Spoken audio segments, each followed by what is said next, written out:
इस कहानी की शुरुआत एक औरत से हुई जो अपने घर के किचन में चुपचाप खाना बना रही थी। उस समय सब कुछ नॉर्मल लग रहा था, लेकिन तभी अचानक उसे सिंक के नीचे लगी पाइप से अजीब सी आवाजें सुनाई देने लगी। पहले उसे लगा कि शायद पानी का प्रेशर होगा, लेकिन ध्यान देने पर उसे एहसास हुआ कि आवाजें पानी जैसी नहीं थी। वो आवाजें धीमी थीं, जैसे कोई बहुत पास से फुसफुसा रहा हो। उसी वक्त उसका पति जवान घर लौटा। उसने रसोई में कदम रखा और देखा कि खाना अधूरा बना था। जुवान ने हैरानी से पूछा कि खाना अभी तक क्यों नहीं बना। तब औरत ने डरी हुई आवाज में उसे बताया कि पाइप से अजीब फुसफुसाहट आ रही थी और उसे ऐसा महसूस हुआ जैसे कोई उसे मारने की बात कर रहा हो। ये सुनकर जवान ने उसे शांत करने की कोशिश की और खुद सिंह के पास जाकर जांच करने लगा, लेकिन उस समय उसे किसी तरह की कोई आवाज सुनाई नहीं दी। जवान ने सोचा कि शायद उसकी पत्नी ज्यादा काम करके थक गई होगी, इसलिए उसने कहा कि हो सकता है पास वाले पड़ोसी के घर में कोई मरम्मत चल रही हो और आवाज पाइप के जरिए आ रही हो। पर उसी रात जब उसकी पत्नी बाथरूम गई हुई थी, तभी जुवान ने अचानक दीवार के उस पार से जोर से खटखटाने की आवाज सुनी। आवाज इतनी तेज थी कि जुवान की नींद खुल गई। उसने सोचा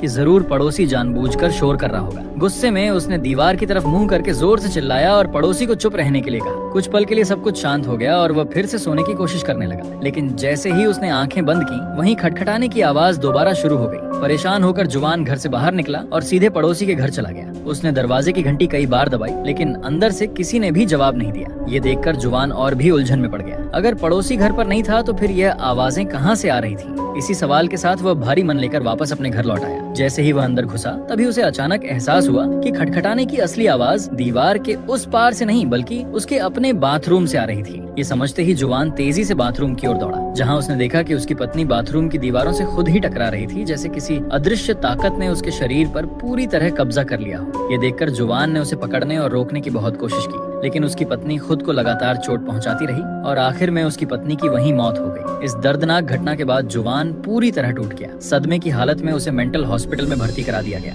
जिसके बाद पुलिस की अनुमति से उससे मिलने 3 लोग आए। उनमें एक फॉरेंसिक स्पेशलिस्ट था जिसका नाम जॉन था, दूसरा एक पैरानॉर्मल जांचकर्ता थी जिसका नाम मोना था, तीसरा एक साइकेट्रिस्ट था जिसका नाम रेमन था। तीनों का मानना था कि इस घटना के पीछे कोई असामान्य कारण हो सकता है। इसी वजह से वे जुवान से यह समझना चाहते थे कि हाल के दिनों में उसके घर या आसपास कोई अजीब, डरावनी या समझ से परे घटना तो नहीं हुई थी। थोड़ी देर सोचने के बाद जुवान ने उन्हें एक बात बताई। उसने कहा कि उसका पड़ोसी वॉल्टर पिछले कुछ दिनों से बहुत अजीब व्यवहार कर रहा था। वॉल्टर का नाम सुनते ही प्रोफेसर मोना सीरियस हो गई। उसने बताया कि कुछ दिन पहले वॉल्टर ने उसे फोन किया था और कहा था कि उसके घर में भी अजीब घटनाएं हो रही हैं, क्योंकि वॉल्टर को कई महीनों से लगता था कि उसके घर में कोई अदृश्य ताकत मौजूद है। जब उसने पहली बार फोन किया था तब प्रोफेसर की असिस्टेंट ने कॉल उठाया था और उसे अगले दिन फोन करने को कहा था। वॉल्टर ने बाद में बताया था कि जब भी वह रात को घर लौटता, उसे लगता कि उसके बिस्तर के नीचे कोई छिपा हुआ है। वह डरते डरते नीचे झांकता, पर वहाँ कुछ भी नहीं होता। फिर भी उसके दिमाग से यह ख्याल निकलता ही नहीं था। इसी डर की वजह से वो कई रातों तक सो नहीं पाया और आखिरकार नींद की गोलियां लेने लगा। पर एक रात जब वो गहरी नींद में था, तभी अचानक उसका बिस्तर जोर से हिलने लगा। डर के मारे उसकी नींद खुल गई। उसने हिम्मत करके बिस्तर के नीचे झांका, लेकिन वहाँ फिर से कुछ दिखाई नहीं दिया। पर जैसे ही वह वापस लेटा, हमें नीचे एक अजीब सी आकृति दिखाई दी और उसी पल कमरे की लाइट अचानक बंद हो गई। वॉल्टर ने घबराकर स्विच दबाया, लेकिन लाइट जली ही नहीं। तभी उसे याद आया कि बिस्तर के नीचे एक प्लग लगा हुआ था। कांपते हाथों से उसने नीचे झुककर तार को प्लग में लगाया।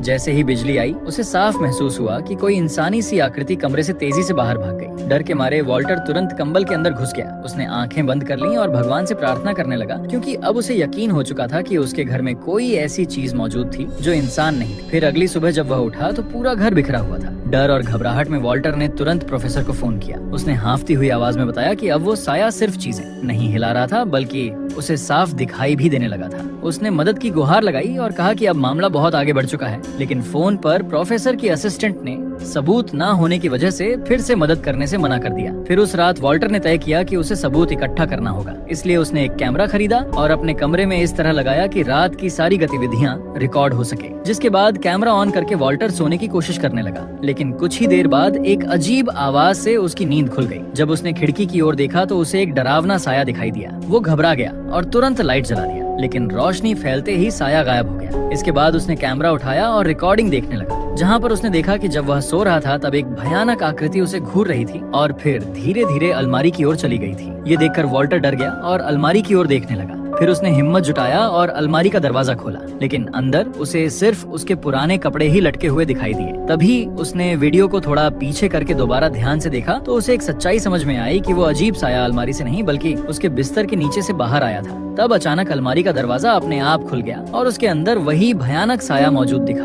उसी समय वॉल्टर ने अपनी बंदूक की चमकदार सतह से वही साया देखा। ये देखकर वो धीरे धीरे बंदूक उठाने लगा, लेकिन तभी उस अजीब प्राणी ने उस पर हमला कर दिया। फिर अगली सुबह एक बच्चा फुटबॉल खेलते खेलते गलती से वॉल्टर के घर के पास पहुंच गया। तभी उसे अचानक प्यास लगने लगी, इसलिए वह पानी पीने के लिए वॉल्टर के घर के बाहर लगे नल से पानी पीने लगा। तभी वॉल्टर अचानक गुस्से में आ गया और बच्चे को तुरंत बाहर जाने के लिए चिल्लाया। बच्चा डर गया और घबराकर वहाँ से भागने लगा। तभी सड़क पर तेज रफ्तार से आती एक बस ने उसे जोरदार टक्कर मार दिया। जोरदार आवाज सुनते ही जुवान अपने घर से बाहर भागा। जब उसने पास जाकर देखा तो उसके पैरों तले जमीन खिसक गई, क्योंकि सड़क पर पड़ा मरा हुआ बच्चा असल में उसकी पड़ोसन अलीशा का बेटा था। फिर कुछ ही देर बाद पुलिस वहाँ पहुंची और जांच शुरू कर दी। सबूत इकट्ठा करने के बाद सड़क पर फैला खून साफ कर दिया गया और जगह को पानी से धो दिया गया। जांच की औपचारिकताएं पूरी होने के बाद बच्चे के लाश को भी कब्रिस्तान ले जाया गया, जहां उसे पूरे रीति रिवाज के साथ दफनाया गया। लेकिन उसी रात फोरेंसिक स्पेशलिस्ट जॉन को पुलिस की तरफ से एक रहस्यमय केस में मदद के लिए फोन आया। जब जॉन उस जगह पहुंचा तो उसे देखकर हैरानी हुई कि शिकायत करने वाली महिला कोई और नहीं बल्कि अलीशा थी। अलीशा डरी हुई हालत में थी। उसने बताया कि उसने अपने घर के दरवाजे के बाहर अजीब आवाजें सुनी थी। उसने कहा कि जब उसने बाहर झांक कर देखा तो उसे एक छोटे बच्चे जैसी परछाई दिखाई दी थी और जमीन पर अजीब तरह के पैरों के निशान भी थे।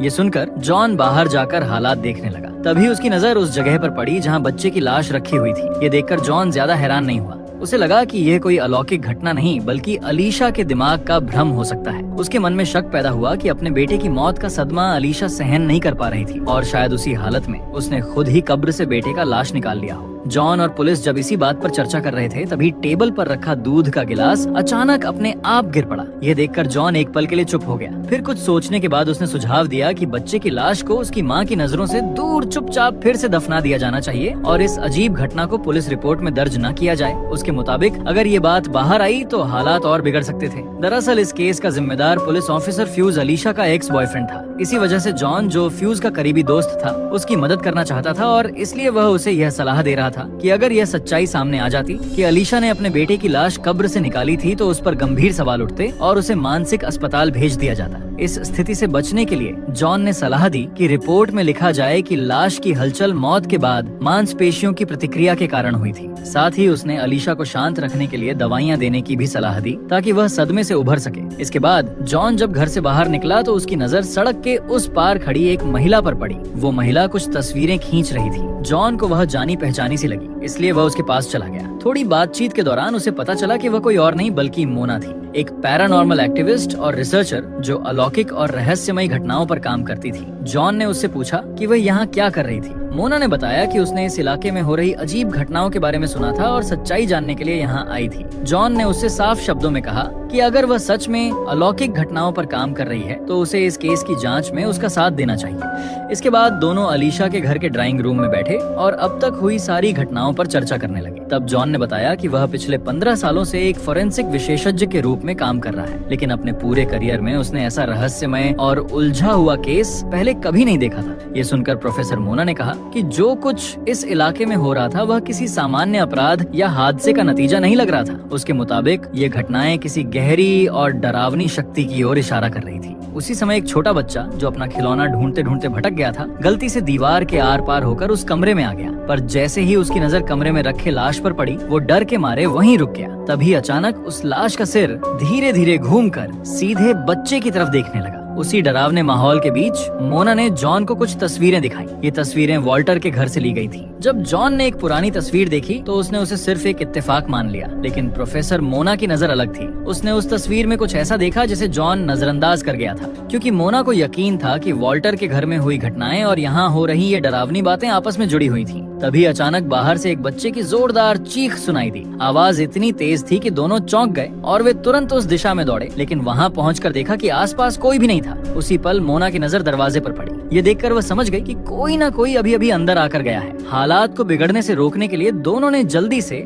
बच्चे के लाश को फ्रिज के अंदर रख दिया ताकि कोई और उसे ना देख सके। लेकिन जो बात उन्हें नहीं पता थी वो ये थी कि उसी दौरान वहाँ मौजूद एक बच्चे का कैमरा चालू था और ये सारी डरावनी घटनाएं उसमें रिकॉर्ड हो चुकी थी। इसके बाद जॉन ने पुलिस अधिकारी फ्यूज से मुलाकात की। दोनों ने आपस में तय किया कि जब मृत बच्चे की मां सो रही होगी तभी वे चुपचाप लाश को ठिकाने लगा देंगे ताकि मामला और न बिगड़े। लेकिन जैसे ही वे यह योजना बना रहे थे तभी फ्रिज अचानक जोर जोर से हिलने लगा। ऐसा लग रहा था जैसे कोई अंदर से बाहर निकलने की कोशिश कर रहा हो। इस डरावनी घटना के बाद कहानी फिर उसी मोड़ पर लौट आती है। अब हमें पता चलता है कि यह सारी बातें तीनों जुआन, प्रोफेसर मोना और फोरेंसिक स्पेशलिस्ट जॉन आपस में बैठकर दोहरा रहे थे। वे अब तक हुई सभी घटनाओं को क्रम से जोड़कर समझने की कोशिश कर रहे थे। तभी जॉन ने एक फाइल सामने रखी और बताया कि जांच आगे बढ़ाने के लिए उन्हें आधिकारिक मंजूरी चाहिए। उसने कहा कि क्योंकि इन घटनाओं का केंद्र एक ही इलाका था इसलिए पुलिस से पहले ही क्षेत्रीय जांच की अनुमति ली जा चुकी थी। अब सिर्फ जुवान के घर की जांच के लिए उसकी लिखित अनुमति जरूरी थी। जुवान ने थोड़ी देर सोचा लेकिन सच सामने लाने के लिए उसने हिम्मत जुटाई और जांच की अनुमति देते हुए दस्तावेज पर हस्ताक्षर कर दिए। इसके बाद पुलिस ने औपचारिक रूप से पूरी जांच को मंजूरी दे दी, जिसके बाद सभी लोग अपना सामान लेकर उसी इलाके में पहुंच गए जहां यह सारी घटनाएं हुई थी। जांच को सही तरीके से करने के लिए टीम को अलग अलग हिस्सों में बांटा गया।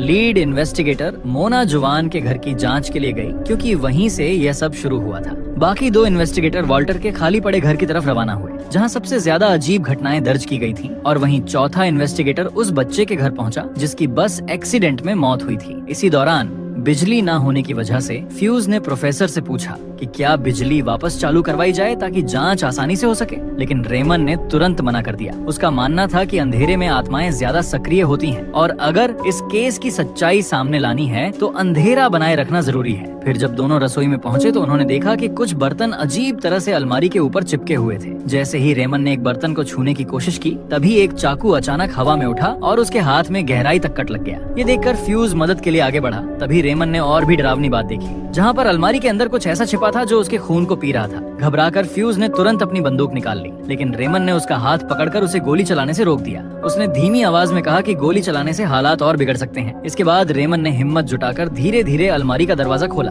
दरवाजा खुलते ही वहाँ कुछ भी दिखाई नहीं दिया। तभी रेमन ने अपने हाथ से चाकू बाहर निकाला और दर्द सहते हुए पीछे हट गया। फिर फ्यूज उसे तुरंत वहाँ से एक सुरक्षित जगह पर ले गया। इसी दौरान जॉन को फ्यूज का फोन आया। उसने साफ शब्दों में कहा कि वह अब यहाँ नहीं रह सकता। उसने बताया कि उसने अपनी जिंदगी में पहली बार ऐसी चीजें देखी हैं जिन्हें वह समझ ही नहीं पा रहा है। फ्यूज ने यह भी कहा कि उसे दिल की बीमारी है और इतना तनाव वह सहन नहीं कर सकता। उसके मुताबिक अगर वह ज्यादा देर यहाँ रहा तो उसकी हालत और बिगड़ सकती है। लेकिन उसी पल जब जॉन फोन पर उसकी बात सुन रहा था तभी उसकी नजर शीशे पर पड़ी। शीशे के उस पार उसे एक पल के लिए कुछ असामान्य दिखाई दिया। उसे ऐसा लगा जैसे फ्यूज जिस घर में था वहाँ उसके बिस्तर के पास कोई खड़ा है। अजीब बात यह थी कि वह आकृति सीधे कमरे में नहीं बल्कि सिर्फ शीशे में दिखाई दे रही थी। जॉन ने पलक झपकाई लेकिन वो परछाई अब भी वहीं थी। लेकिन अचानक वो भूतिया आकृति उस जगह से बाहर निकलती हुई उसके सामने आ खड़ी हुई, जिस वजह से उनका संपर्क टूट गया। और वहीं दूसरी तरफ प्रोफेसर मोना ने भी कुछ असामान्य महसूस किया। जहाँ पर उसने दीवार पर एक दरार बनती देखी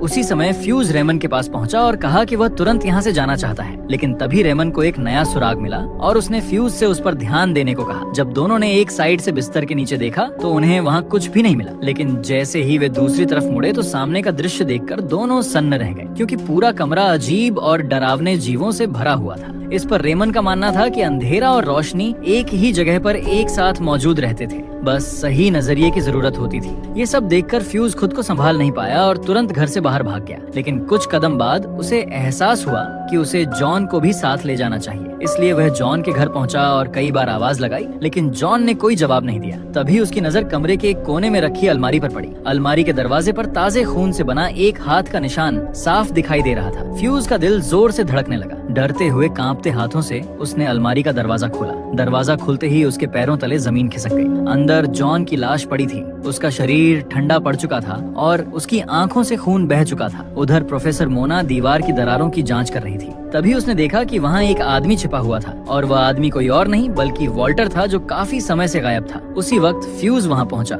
और प्रोफेसर को बताया कि जॉन के साथ कुछ बहुत भयानक हुआ है और जॉन से हुई सारी घटना के बारे में बता दी। ये सब सुनते ही मोना समझ गई कि हालात अब उनके हाथ से निकल चुके हैं। उसने तुरंत रेमन से संपर्क करने की कोशिश की और साफ कहा कि जांच अब रोकनी चाहिए क्योंकि मामला जानलेवा बन चुका है। लेकिन दूसरी तरफ से कोई जवाब नहीं आया। तभी अचानक प्रोफेसर मोना के दिमाग में सारी घटनाएं एक साथ जुड़ने लगी। उसे आखिरकार उस रहस्य की सच्चाई समझ में आ गई जो अब तक सबकी नजरों से छुपी हुई थी। फिर मोना ने फ्यूज को बताया कि यह भूतिया शक्तियाँ किसी इंसान के जरिए नहीं बल्कि पानी के जरिए फैल रही थी। जिस बच्चे का बस एक्सीडेंट हुआ था उसने वॉल्टर के घर का पानी पिया था। उसकी मौत के बाद जब पुलिस ने सड़क को पानी से धोया तो वही दूषित पानी नालियों के जरिए पूरे इलाके में फैल गया। यही वजह थी कि जुवान की पत्नी को रसोई में अजीब आवाजें सुनाई देने लगी थी। लेकिन तभी अचानक अंदर से एक हाथ बाहर निकला और प्रोफेसर को पकड़ लिया। यह दृश्य इतना डरावना था कि फ्यूज का दिल तेजी से धड़कने लगा और उसे दिल का दौरा पड़ गया। उसी समय दीवार से एक राक्षसी आकृति बाहर निकलने लगी। दूसरी तरफ रेमन अपने कमरे में कैमरे की रिकॉर्डिंग देख रहा था ताकि सबूत जुटा सके। तभी उसके पीछे रखी अलमारी अपने आप चरमराती हुई खुल गई। रेमन ने जैसे ही पलट कर देखा उसका चेहरा डर से सफेद पड़ गया। अगले ही पल उसके साथ भी वही हुआ जो जॉन के साथ हुआ था। उधर किसी तरह फ्यूज उस भयानक घटना से जिंदा बच गया। कुछ समय बाद जब उसे होश आया तो उसने देखा कि कमरे का सारा फर्नीचर अपने आप हिल रहा था। तभी दरवाजा खुला और अलीशा अंदर आ गई। उसका चेहरा गुस्से और दर्द से भरा हुआ था।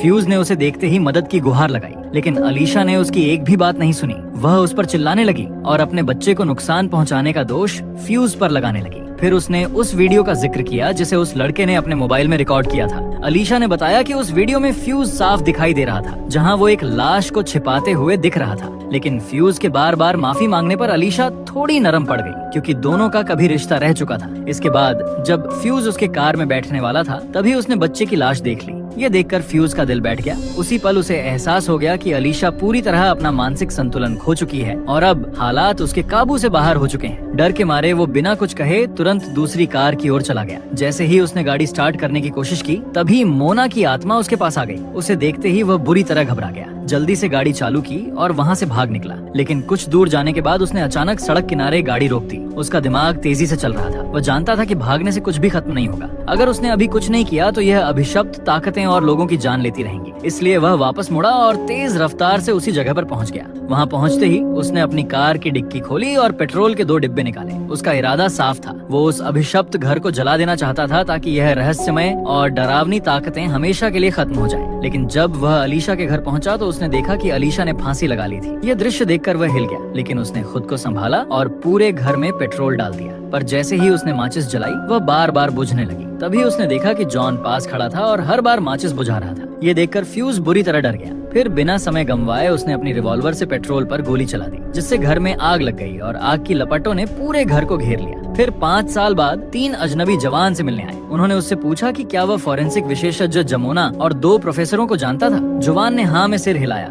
लेकिन उनके नाम उसे ठीक से याद नहीं आ रहे थे। लेकिन तभी जवान ने कहा कि उसे खिड़की के बाहर कोई झांकता हुआ दिखाई दे रहा है। लेकिन जब बाकी लोग मुड़े तो वहाँ कोई नहीं था। तभी जवान ने दरवाजे की तरफ इशारा किया और कांपती आवाज में कहा कि वहाँ खड़ा आदमी आग में झुलस रहा है। ये सुनकर सभी फिर से दरवाजे की ओर देखने लगे। तभी कमरे का माहौल अचानक बदल गया और पास रखी एक कुर्सी अपने आप हिलने लगी और अगले ही पल वह जोर से हवा में उठी और तेजी से उनकी तरफ उड़ती हुई आ गई। और इसी के साथ ये कहानी यही खत्म होती है।